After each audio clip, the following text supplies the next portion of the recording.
Erika, muchas gracias. Es un gusto estar aquí con todos ustedes. Gracias por la invitación, doctor Jorge Enrique, para poder moderar uno de los paneles que seguramente resultará más interesante. En tanto, como señalaba Erika, estamos empezando, digamos, una nueva discusión alrededor de un tema que, sin embargo, ha sido recurrente en el Congreso de la República y que también, sin embargo, no ha podido materializarse en una reforma a esa Ley 160 de 1994, a pesar de los distintos intentos que se han promovido en los últimos años. Pero ¿qué piensan los senadores de las comisiones quintas que están aquí presentes, los dos presidentes de cada una de las comisiones y, por supuesto, el senador Jorge Enrique Robledo? ¿Hacia dónde debería apuntar una reforma que en todo caso se tendrá que hacer algún día? Y ya veremos si será durante este gobierno, en los próximos años o más adelante. ¿Cuáles son los elementos estructurales y cuáles son las preocupaciones que ustedes tienen a la hora de tramitar y abordar estos temas?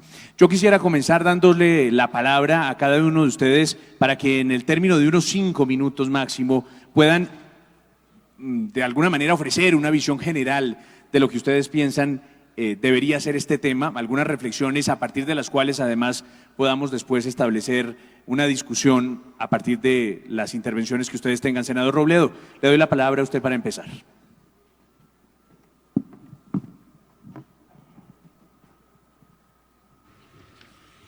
Bueno, muchas gracias a todos ustedes, señoras y señores, a la SAC por su invitación, a los colegas, José Manuel. Voy a hacer una presentación muy breve de cómo entiendo yo el problema en general, ¿sí?, para después detallar lo que haya que detallar. Esta es una ley de reforma de la Ley 160, particularmente en el tema de los baldíos, de las tierras baldías del Estado colombiano.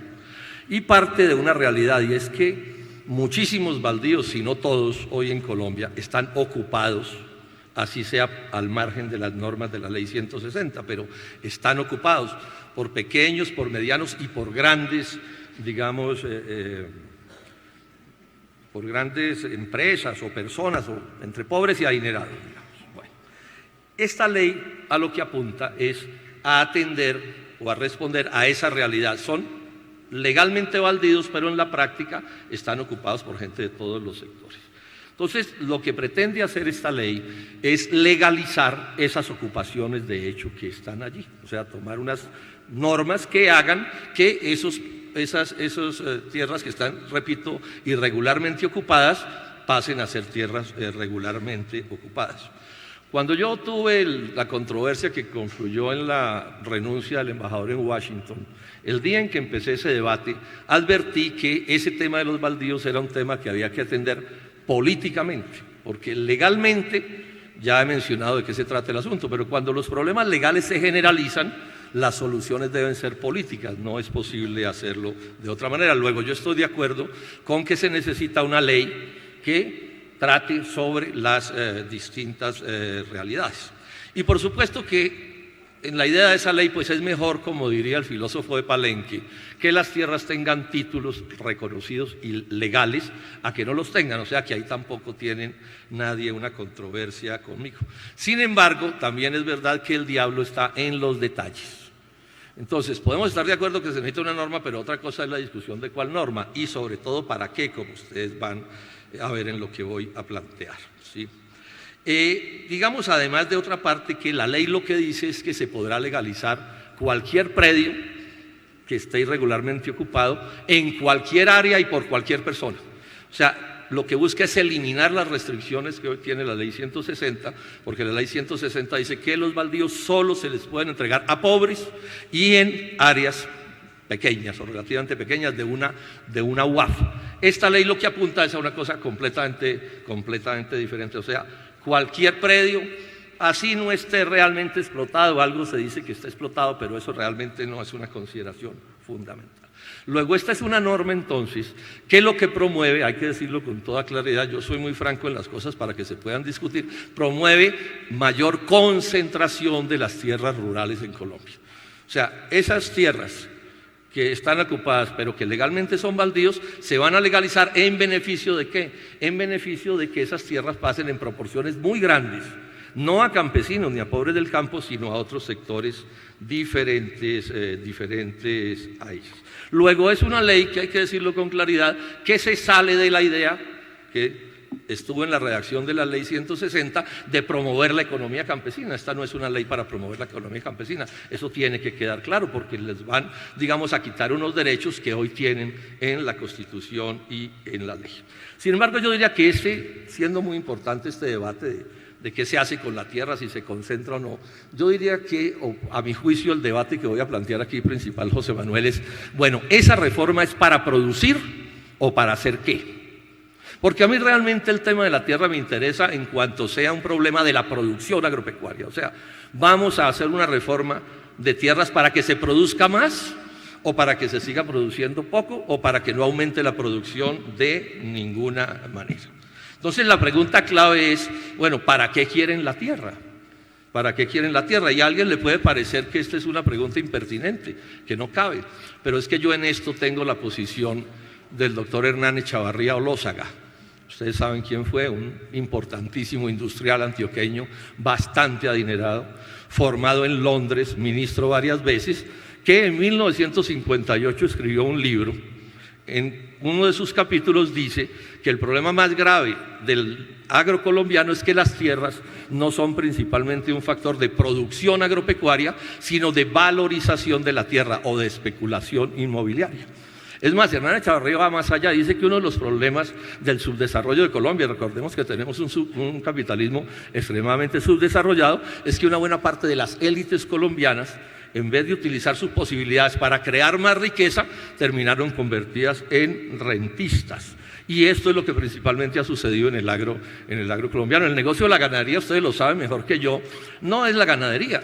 El negocio de la ganadería es una manera de hacer posesión sobre los predios para que la valorización de esos predios enriquezca al propietario del predio prácticamente sin ningún riesgo, porque en Colombia las tierras se valorizan a ritmos mayores que los impuestos prediales. Estas son cosas que están, yo le voy a entregar a la organización de este evento la parte de ese libro de Hernán Echavarría para que ojalá ustedes lo relean. Este es un libro de 1958, donde se plantea esto con toda claridad. Entonces la pregunta es, bueno, ¿para qué la ley? Entonces alguien me dirá, no, es que con los títulos ahora sí vamos a producir. Yo esa teoría no la puedo compartir porque no corresponde con la realidad. Yo conozco tierras con todos los títulos que no producen nada o producen muy poco. Y conozco, por ejemplo, palmeras que producen mucho con títulos precarios, con títulos que no les fueron reconocidos por los jueces. En Colombia nunca a nadie le han quitado un baldío ocupado irregularmente en ningún tipo de proceso. Eso nunca ha sucedido en este país. Tampoco es cierta una teoría que va implícita en esta ley, y es que si la tierra la tienen los más grandes, entonces ahora sí va a producir. No es cierto.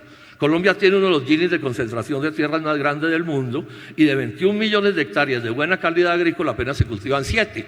Y de esos 7 una proporción muy grande es economía campesina. Luego decir finca grande y producción es lo mismo, en Colombia por lo menos no es cierto.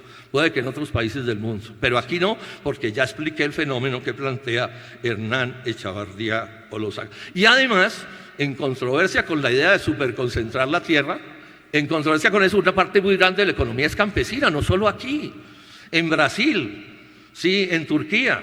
Es más, no solo campesinas, sino de pequeños empresarios a quienes también hay que valorar porque pueden jugar un papel importante en todo esto. Entonces, hasta donde está la ley, yo estoy seguro que ahí en esa ley hay un gran negocio de valorización de las tierras, porque es obvio que si la tierra normaliza sus títulos, y más si es pensando en vendérselas a extranjeros, se va a hacer un gran negocio con eso. Pero mi pregunta vuelve a ser, ¿vamos a producir o no con esas tierras? Y la pregunta, insisto, es pertinente porque a mi juicio, ¿cuál es el primer problema del agro? El principal problema del agro nacional es que no produce. Ya les di la cifra de cuántas tierras hay básicamente ociosas, de tierras de buena calidad, pero además también les digo, estamos importando 14 millones de toneladas de productos del agro que podríamos producir en Colombia. Sí. En este momento se está arruinando. Si le parece, vamos redondeando. Sí. En este momento se está arruinando el arroz y se está arruinando la leche, y están en capilla el azúcar y la palma aceitera. Estas son realidades que están allí. Entonces, bueno, ese es el debate que yo estoy planteando. ¿Para qué va a ser esta reforma? Si a mí me explican y me convencen de que esta es una reforma para producir más, para sustituir lo que estamos importando, pues entonces, bueno, aquí pueden tener de pronto un amigo para esa norma. Pero si es para seguir haciendo la misma cosa ociosa que se está haciendo, que está en la base del subdesarrollo nacional, no solo del agro, sino de todo el país, es un país de un capitalismo subdesarrollado, entonces, ¿de qué se trata? ¿De qué se trata este asunto? Yo creo que las organizaciones agrarias, no son organizaciones, digamos, que uno pueda llamar del mundo de las valorizaciones o de los negocios de tierras, que son respetables, por supuesto, pero no es eso, pienso yo, de lo que se trata. Gracias. Senador, gracias.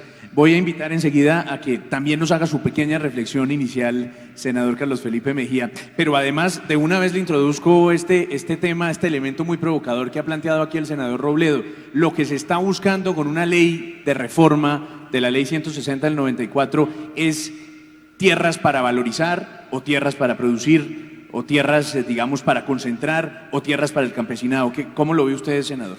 Bueno, pues yo empiezo por darle un saludo muy especial a todos los miembros de la SAC, doctor Bedoya, que nos invitó a este panel, por supuesto a Erika Fontalvo, a usted, José Manuel, y a mis compañeros, el senador Robledo, y mi compañero, también presidente de la Comisión Quinta, el representante Molano, además colega del Partido Centro Democrático. Yo me quisiera referir como a las soluciones, más que al diagnóstico, que uno podrá estar o no de acuerdo con el senador Robledo, pero habla de un diagnóstico. Yo prefiero compartir con ustedes algo que me parece muy interesante, porque ¿cómo les parecen a otros senadores de la Comisión Quinta? Y yo me encontré con que, además, pues digamos que en mi caso, senador además de partido de gobierno, y no conocíamos muy bien todo lo que estaba haciendo el gobierno del presidente Iván Duque por este tema de la tierra, que es sin duda un problema estructural. Yo creo que el país, al final del día, lo que tiene que reconocer uno es que tiene gravísimos problemas estructurales para poder generar el crecimiento que necesita. Un país de estos que no crezca por encima del 5% difícilmente va a ser capaz de acabar con la pobreza y la inequidad, que al final del día debería ser en lo que nos pusiéramos todos de acuerdo. ¿Y qué está haciendo el presidente Iván Duque? Pues se consiguió a un hombre de unas extraordinarias calidades y hay que darle todo el reconocimiento. El doctor Carlos Enrique Moreno, expresidente del Grupo Corona, se lo llevó y le dijo, hombre, ayúdeme a evaluar este problema de tierras, a ver qué podemos hacer. Les voy a dar unos datos de lo que se encontraron. Se encontraron, por ejemplo, que de 18 millones de predios que se supone hay en Colombia, hay más de 33. Es decir, la desinformación que hay en el tema predial es de una magnitud, digamos, que produce muchísima preocupación. Pero se encontraron además que el 95% estaba desactualizado de la actualización predial. Y cualquiera se pregunta, ¿y eso por qué? Hay que contarle a las personas y a ustedes contarles que eso estaba todo centralizado en el Instituto Geográfico Agustín Codazzi. Los estudios dicen que el IGAC se demoraría 100 años para actualizar el catastro que hay hoy, si no se modificara esa situación que está viviendo el país. Cuando uno habla de estas cifras y de semejante desorden institucional, pues uno dice, es imposible que podamos tener una ley de tierras. Pero no solo la ley de tierras, eso termina afectando pues todo el tema tributario de las ciudades. Pero les voy a dar un ejemplo. Cualquiera dice, oiga hombre, ¿por qué Barranquilla tiene los niveles de crecimiento que tiene? Bueno, porque Barranquilla tiene actualizada el catastro, lo hicieron ellos mismos. Entonces lo primero que hizo ese grupo de trabajo en el Palacio de Nariño, dirigido por el doctor Carlos Enrique Moreno, pues fue conseguir la asesoría de muchísimos países. Ahí está la USAID, el gobierno de los Estados Unidos, está Holanda, está Bélgica. Se trajeron unos asesores peruanos que hicieron una gran labor en el Perú de actualización de tierras. Y el gobierno anterior había pedido un empréstito de $100 millones al Banco Mundial y 50 al Banco Interamericano de Desarrollo, y digamos que retomaron ese préstamo para poder financiar la actualización predial. Yo creo que en la medida en que podamos avanzar en ese tema de la actualización predial, lo que se llama realmente el catastro multipropósito, que voy a detenerme un poquito, José Manuel, si me lo permite, a decirles por qué es tan importante, sobre todo para el sector agrícola, es que el catastro, todos dicen, pues el catastro es muy importante porque hay que saber qué tipo de tierra es, quién es el dueño, cuál es la tradición y cuál es la legalidad de ese predio, qué es lo que va a ser la actualización catastral, es lo que finalmente vamos a terminar obteniendo. Y el propósito del gobierno del presidente Iván Duque es que en 2022, cuando le entregue el 60%, acuérdense que solo hoy está actualizado el 5%, el 60% del catastro total de la nación lo tengamos actualizado y en 2 años más el 100%. Pero doctor Carlos Felipe, quiero interrumpirlo rápidamente para preguntarle. Yo lo que le quiero ¿Es titularizar a favor del gran capital, de los que concentran tierras, como dice el senador Robledo, o de los campesinos verdaderamente? Usted me da papaya para decirle algo que... Es que hágale. Acuérdese que el senador Robledo y yo somos compañeros de la Comisión Quinta y no de este periodo, del anterior también. Entonces, esta discusión la tenemos permanentemente. Yo quisiera decirle esto y aprovecho para hablar. Yo soy agrónomo, o sea que a mí estos temas del sector agrícola, pues los conozco, los he vivido. Yo he sido productor de muchísimas cosas en mi vida, o sea que el sector agrícola para mí es... Y le diría, senador Robledo, y se lo he dicho, yo en estos días, como soy presidente de la comisión, me he dedicado a llevar muchos, digamos que a mostrarle a la comisión quinta muchos temas. Y en estos días me llevé a algunos agricultores que tienen explotaciones muy grandes, muy importantes en la altillanura. Y yo le decía a mis compañeros, lo que tenemos que hacer con el sector agrícola es cómo hacemos nosotros para que los pequeños productores, porque es que esa teoría del senador Robledo y de la izquierda de este país, de estar repartiendo tierra como de lugar y que ese es el gran problema del país. Hombre, los que somos agricultores y hemos producido, sabemos que si nos entregan la tierra y no tenemos la tecnología y los recursos suficientes, no vamos a ser capaces de ser eficientes con ninguna área. Entonces, aquí lo que hay que trabajar es cómo hacemos nosotros para que la tecnología, para que toda la capacidad que tienen los empresarios grandes se pueda compartir con los pequeños. ¿Cómo podemos generar una asociatividad entre grandes y pequeños para ejemplos que hay ya en el país? Pero ¿cómo lo podemos potencializar? Yo me concentraría más en una ley de cooperativismo que permita la rentabilidad de los cooperados, que hoy no lo permite la ley en Colombia. Esa es una propuesta que traía yo, pero que usted, José Manuel, me obliga a que la adelante. Yo la puedo profundizar un poco más, pero creo que el grave problema está en cómo hacemos para que los grandes, que tienen la capacidad económica de la tecnología, del conocimiento, se puedan asociar con los pequeños y podamos promover una gran reestructuración de todo el sector agrícola colombiano. Senador, le doy la palabra más adelante. Ahora quiero oír la intervención del doctor Rubén Darío, si usted quiere hacerlo ahí. Doctor Rubén Darío, porque además usted es presidente de la Comisión Quinta, pero en la Cámara de Representantes. Y es una lástima que no haya venido hoy el senador Roy Barreras, que es del partido de la U, porque a pesar de que hoy el presidente del partido de la U es Aurelio Iragorri, quien fue el ministro de Agricultura en su momento y dejó planteado un proyecto de reforma a la ley 160 en su momento siendo ministro, pues fue curiosamente un senador del partido de la U, el doctor José David Name, en ese momento presidente de la Comisión Quinta, el que o no facilitó las cosas o finalmente terminó dejando morir ese intento de reforma durante el gobierno Santos. En este gobierno de Iván Duque y con usted en la presidencia de la Cámara, de la Comisión de la Cámara de Representantes de la Comisión Quinta, ¿saldrá adelante o no un proyecto de ley de tierras? José Manuel, primero que todo, muchísimas gracias a la Junta Directiva de la SAC por esta gentil invitación, a nuestro presidente y amigo Jorge Enrique Bedoya, felicitarlo por esta convocatoria tan importante. Un saludo muy especial a los compañeros panelistas, a Carlos Felipe, al senador Robledo, a José Manuel. Yo quiero poner un poco el tema en contexto.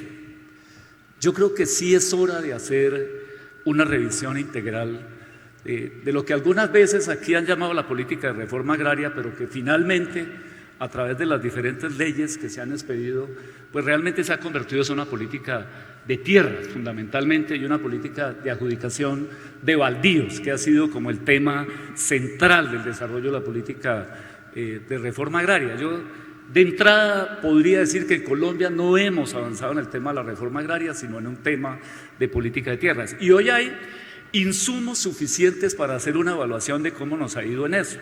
Si uno mira no solamente la ley 160 del 94, sino las anteriores, y compara los resultados obtenidos por ellas, pues hay insumos necesarios para decir que es el momento de hacer una reforma y un gran replanteo en esa materia.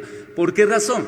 Porque si uno mira los datos, por ejemplo, que entrega la Contraloría sobre el proceso de adjudicación de baldíos en Colombia en los últimos 100 años, el Estado ha entregado una buena parte de sus territorios a los particulares en unos casos, a las comunidades indígenas en otros y a las comunidades RON en otros casos.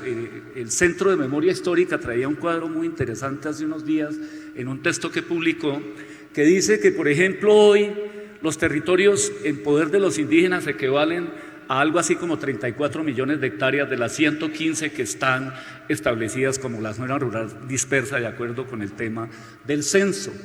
Las comunidades negras tienen 6 millones de hectáreas y lo que está únicamente en propiedad privada equivale a algo así como 36 o 38 millones de hectáreas, que son como el 40%.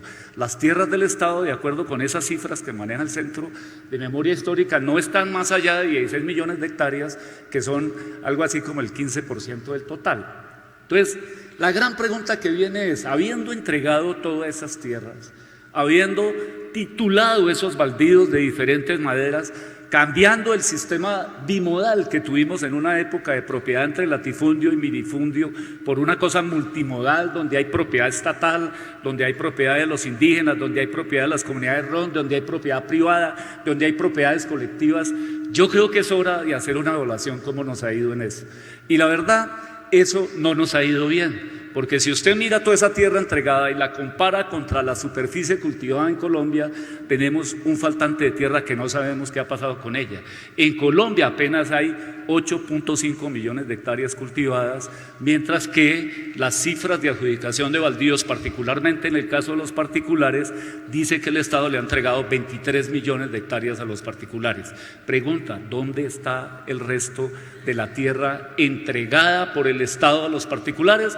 No la vemos, no está produciendo y era un requisito para la adjudicación el que está produciendo. Entonces uno dice, hay evidencia suficiente para aprovechar la oportunidad y hacer una modificación a la ley 160. Pero además, yo creería que el tema mismo de la tierra hay que superarlo ya. Yo creo que ese es un tema que lo tenemos que rebasar. Hoy las necesidades del agro son otras. Hoy yo creería que la oportunidad sería convertir esa ley que se llamó Ley de Reforma Agraria, que como he mencionado es realmente una ley de adjudicación de baldíos. Deberíamos convertir ese espacio en un estatuto de desarrollo rural para este país que hable claramente con las nuevas necesidades del país, que se hable con el catastro multipropósito que está implementando este gobierno, que tiene una meta al 2022 de actualizar los predios en Colombia al 60% y que si se lo permite y el próximo gobierno mantiene la línea de acción en el año 2025 tendrá actualizado toda la información catastral que hay del país, que sería el primer paso y el más importante, creo yo, para poder formular una política rural y una política de desarrollo agropecuario que se corresponda con las nuevas realidades del país.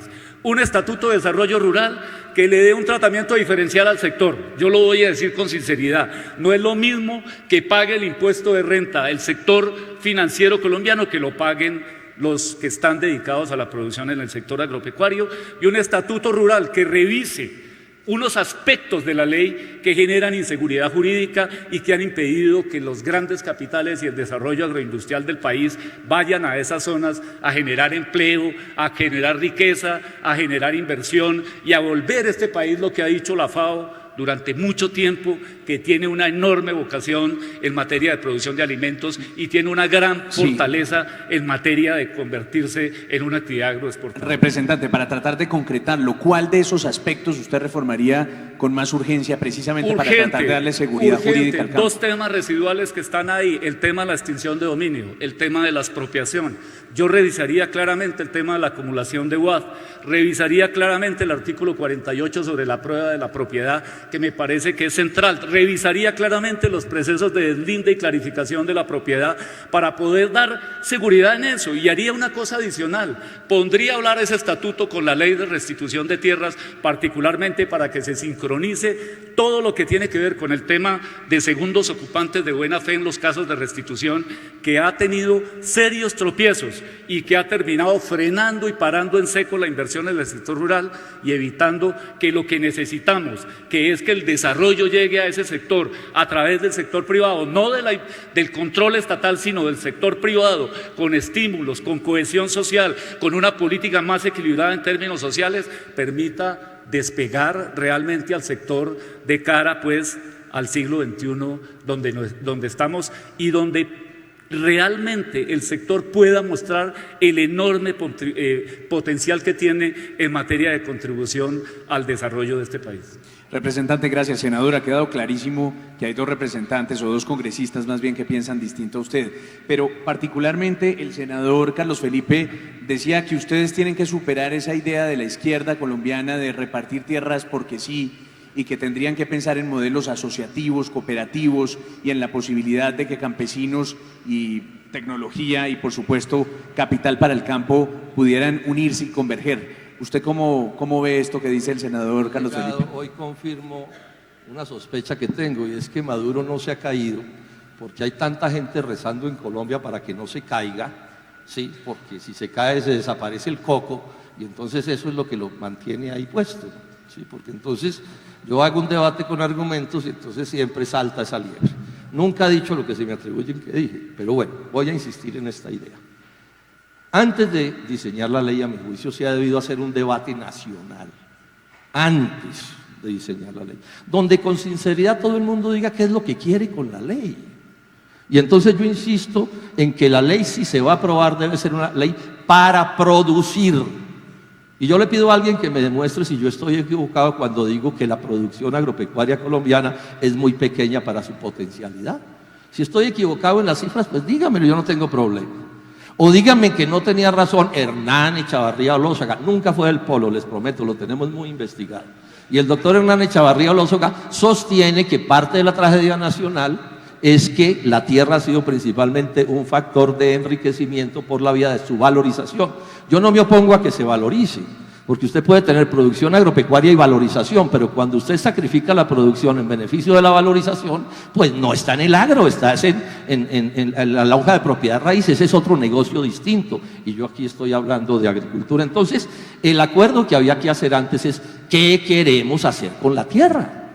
¿Para qué es? Y que me prueben que queremos hacer con la tierra lo que se dice. Nadie ha defendido más en el Congreso de Colombia la producción agropecuaria que este senador, y me da pereza decirlo, pero lo tengo que decir. ¿Quién se ha dado todas las pelas contra los tratados de libre comercio en Colombia? ¿Quién les advirtió que nos iban a arrasar con los tratados de libre comercio? ¿No fue este senador? El doctor Botero, que está aquí, con quien discutí mucho sobre esas cosas, ¿se recordará o no? Bueno, y las cifras me dan la razón o no me dan la razón. No desbarataron buena parte del aparato productivo nacional, no lo van a seguir desbaratando. Bueno, corrijamos eso, y esa sería una manera de buscar una política de tierras que correspondiera. Pero además otra cosa, nunca he planteado una economía únicamente campesina, nunca. Tengo una frase diseñada. Yo defiendo un modelo agrario de tipo dual, ¿Qué es un modelo agrario de tipo dual? El que existe en muchos países del mundo, empezando por Brasil, que es tan exitoso en asuntos agropecuarios, y en otras partes. ¿En qué consiste? Campesinos e indígenas, protegidos y respaldados por el Estado de una parte, y de otra parte, empresarios agrícolas con obreros agrícolas con garantías laborales también protegidos y respaldados por el Estado. Eso es lo que estoy defendiendo, y yo quisiera que esta ley avanzara en ese sentido, porque creo que es lo que la vida demuestra que se puede. El mundo entero ha demostrado, hasta la CCA estudia en el caso de Corea, el que quieran, la economía campesina. Es mejor tener economía campesina con todas sus dificultades que tener una vaca cada 10 hectáreas o no. O sea, aquí estamos hablando, yo repito, de producción o no. Entonces yo lo que estoy proponiendo es producir. ¿Con quién? Con todo el mundo. Hartos líos me ha costado, entre otras cosas, por defender ciertos sectores de la gran producción empresarial, pues para que ahora se ponga en duda cuál es mi posición. No estamos por quitarle nada a nadie. Lo que estamos es bregando a que tengan un espacio también los campesinos y los pequeños y medianos industriales. Hernán Echavarría decía un detalle que es interesante. Uno de los líos de la propiedad cuando es muy grande es que a usted cuánto le vale cultivar 1.000 o 2.000 o 5.000 hectáreas. Esas son, digamos, ¿cómo se dice?, dificultades objetivas que hay que ver cómo se resuelven, y no hay que volver a los campesinos siervos de esa gran propiedad. También se pueden asociar con cooperativas, por ejemplo, como es en Turquía, pero uno sí tiene que definir cómo pone a producir el agro, y ese es el punto de vista. Ahí tiene la respuesta del senador Robledo. Senador Carlos Felipe, el acuerdo de paz con las FARC trae, por supuesto, un punto, nada menos que el primero, relacionado a la reforma agraria, y de ese acuerdo y de ese punto en particular surgió un decreto ley que unificó, entre otras cosas, trámites y demás, pero quedaron algunos temas pendientes y por eso el gobierno pasado presentó una ley que finalmente, como hemos recordado aquí, pues quedó frustrada en el camino. ¿Usted qué haría con ese acuerdo de reforma rural? ¿Lo retomaría para tratar de enfocar la ley o el esfuerzo que se haga en este Congreso de la República, o definitivamente desconocería lo dicho allí en ese punto 1 del acuerdo de paz con las FARC, senador? José Manuel, como es la última intervención que yo voy a hacer aquí, les voy a rogar que me excusen porque inmediatamente termine, saldré para la plenaria del Senado. Y como es la última intervención que voy a hacer, pues voy a contestarle parcialmente lo que me está preguntando, porque no me quisiera ir de aquí sin darle un mensaje a un público como este.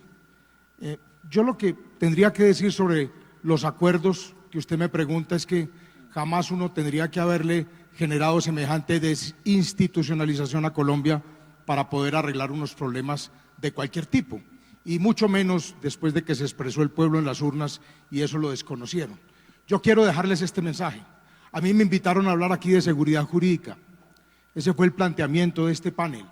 Y quisiera decirles lo siguiente: de nada vale que se hagan todos los esfuerzos que queramos para que pueda avanzar el campo colombiano, darle garantías a los campesinos, a los grandes empresarios, a los inversionistas extranjeros, si nosotros no tenemos la capacidad de preservar esta democracia. Y la gente me pregunta, senador, ¿qué es preservar la democracia? Preservar la democracia es que los congresistas vayan al Congreso a legislar y a hacer control político y no a llenarse los bolsillos de hacer negocios y a extorsionar al gobierno. Es que el Ejecutivo se dedique a gobernar con los mejores, con toda decisión, como lo hace el presidente Iván Duque. Es que la justicia sea justa y no sean unos carteles que finalmente se terminan aliando con unos políticos para llenarse los bolsillos.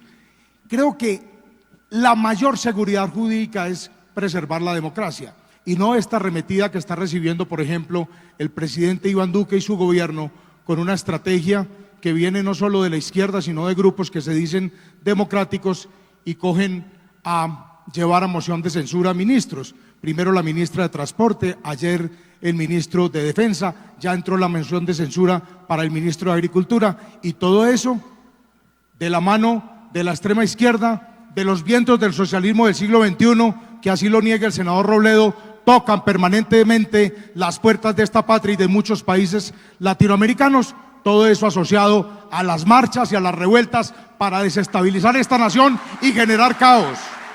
Por eso, mi invitación a que rodeemos la institucionalidad, nuestro ejército, nuestra policía, nuestras fuerzas armadas, al presidente Iván Duque, que es un hombre decente, bien intencionado, trabajador, que quiere cumplirle al país, pero desafortunadamente la arremetida de quienes quieren el caos para hacerse al poder e incluir a esta patria en una de las naciones del Foro de Sao Paulo y del socialismo del siglo XXI, ese es el mayor riesgo que tenemos y esa es la invitación que les hago hoy, a defender las instituciones colombianas. Sí. Inmensamente agradecido por esta invitación, les doy un abrazo muy grande, gracias doctor Bedoya por la invitación, me retiro porque tengo plenaria en el Senado de la República y trato de ser lo más puntual posible y no llegar muy tarde, entonces me retiro, muchísimas gracias. Senador, gracias. Estamos igual a 7 minuticos de terminar el panel.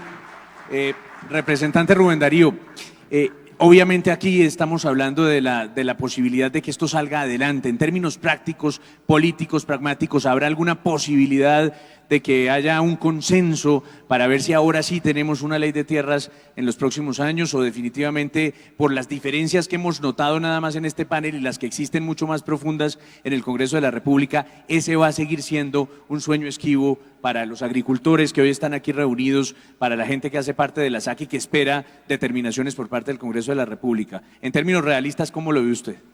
Mire, José Manuel, yo creo sinceramente que el trámite de ese nuevo estatuto tiene todas las posibilidades en el Congreso de la República.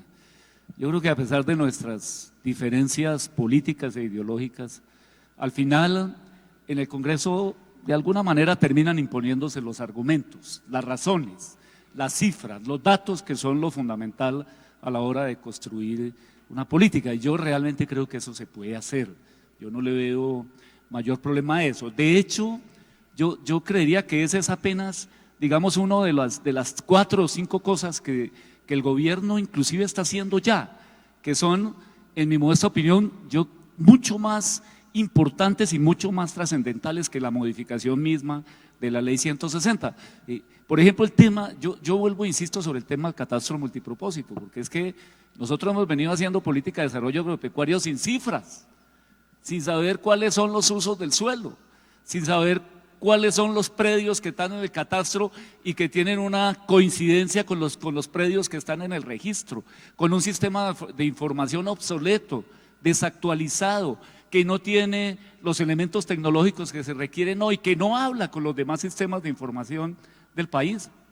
Y eso es muy grave a la hora de hacer política y a la hora de hacer afirmaciones y a la hora de hacer toda suerte de cosas. El gobierno tiene un proyecto que, si le sale bien, en el 2025 vamos a tener un catastro multipropósito que va a ir más allá de lo fiscal, que permitirá una política de ordenamiento territorial mucho más seria, mucho más consistente, que permitirá una política de asignación de los recursos del gasto público mucho más eficiente, mucho más consistente, que nos permitirá proteger las reservas ambientales del país con todas las de la ley. Entonces yo digo, ese es un tema central. Por eso yo decía, esa ley no tiene problema si la ponemos a hablar con lo que está haciendo este gobierno. Mire, sobre La Habana, independientemente de lo que se pactó y de las expectativas que habían en ese acuerdo, particularmente en el punto 1, que fueron absolutamente descomunales en materia financiera, particularmente en el punto 1, alguien hizo por ahí un costeo de cuánto valía cumplir lo pactado en el acuerdo 1, y eso podía llegar a 120, 130 billones de pesos. Calculen ustedes cuánto puede valer solamente el Plan Nacional de Vías Terciarias para 145.000 kilómetros de vías terciarias que tiene este país, 80% en mal estado. Entonces eso levantó una expectativa enorme, pero hoy se están haciendo muchas cosas. Mire, ya vamos a arrancar los programas de desarrollo con enfoque territorial. Eso es un avance en esa materia. Yo creo que eso va a ser un punto importante. Hoy le dicen al gobierno Duque que es enemigo de la paz, que no quiere la paz. Ahí tiene usted un ejemplo claro. La mayor cantidad de proyectos productivos de los excombatientes se han instalado en el gobierno del presidente Duque y no en el gobierno anterior. Usted ve avanzar cositas, el catastro multipropósito, ve una política agresiva en materia de desarrollo rural, que todavía le falta un poquito más de impulso en materia económica, en materia de presupuesto, pero que tiene su justificación en el faltante que encontró este gobierno cuando llegó a la presidencia de la República. Nosotros no podemos olvidar que venimos arrastrando un faltante de 25 billones de pesos en el presupuesto nacional, y eso hace que haya que hacer prioridades, que haya que ser antipático. Algunas cosas no se pueden aumentar como lo quieren. Entonces yo creo que se puede hacer. Yo veo un ambiente, yo veo que las razones siempre van a terminar imponiéndose, no obstante las diferencias ideológicas, y yo creo sinceramente que si ese proyecto se presentara, podría salir una cosa bien interesante con todos los elementos que tenemos hoy de análisis sobre lo que ha sido esa política y sobre lo que está haciendo el gobierno y lo que viene hacia el futuro, porque por lo menos en lo personal yo soy un convencido que este es un sector que tiene un enorme potencial, vuelvo e insisto, un enorme potencial de impulso y de desarrollo de este país, y eso todavía no lo estamos aprovechando adecuadamente. Representante, gracias. Y unos últimos minutos, 2 minuticos, senador Robledo. Yo voy a insistir en esto. No, pero déjeme preguntarle por el catastro famoso del que vienen hablando también Rubén Darío y Carlos Felipe. ¿A usted le gusta algo de ese catastro o no? En general, yo ya dije, yo soy amigo de que se legalicen las cosas y los títulos. Todas esas son cosas que son parte del proceso civilizatorio. Lo que pasa es que eso puede ser necesario para hacer cosas, pero no es suficiente, José Manuel.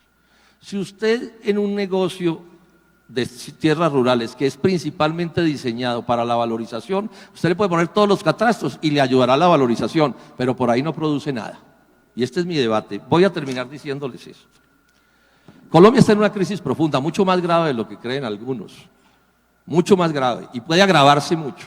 Y esta es una crisis que es bien fácil de diagnosticar. Es la crisis de un país, de un capitalismo extremadamente subdesarrollado.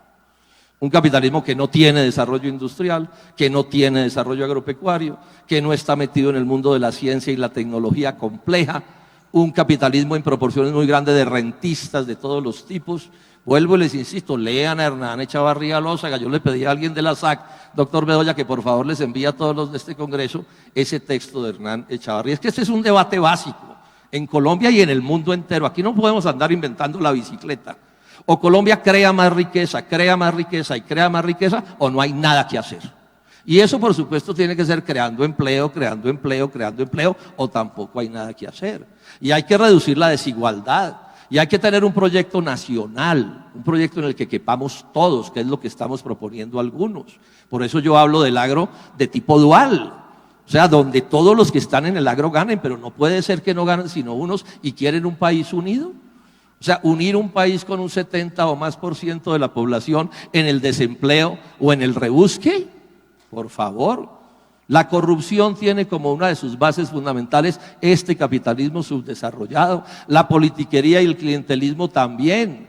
Es que aquí no podemos seguir queriendo tener calles como las de París con pobreza africana, ¿no? Son cosas relativamente fáciles de ver. Y este es el debate. Yo no veo que esa ley apunte a resolver eso.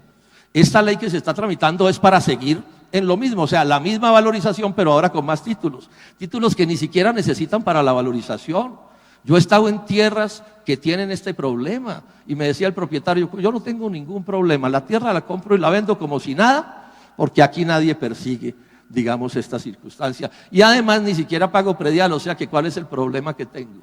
Pero ese negocio que tiene esa persona no es de producción, es de valorización del suelo. Y les insisto, mis queridos personas que están aquí reunidas, señoras y señores, o Colombia produce o no hay nada que hacer. Y lo del agro en producción es un desastre cada día mayor. Están quebrando al arroz en este momento, están quebrando a la leche en este momento y están en cola la caña y la palma. Ojo con esto. Parece mentira, pero ahí están todos los datos. Entonces, yo llamo esa a la reflexión. Yo no puedo perder la oportunidad de un evento tan importante como este para no plantear estos asuntos. Y ya veremos si nos ponemos o no de acuerdo en la norma. Pero si la norma lo único que va a producir es que la tierra se vuelva más cara, más valorización, pero no produce. Es más, si se pone cada vez más cara, pues tampoco se va a poder producir. A mí alguien me dijo que había unas tierras que eran tan caras que para que la ganadería fuera rentable, estrictamente rentable, se necesitaría que las vacas dieran leche condensada. Todo eso es parte del análisis. Todo eso es parte del análisis que hay que incluir. Muchas gracias. Señores congresistas, gracias. Ojalá se pusieran de acuerdo al menos en unos elementos comunes, a ver si avanzamos. Gracias de nuevo, Jorge Enrique, por la invitación y a todos, buenas tardes.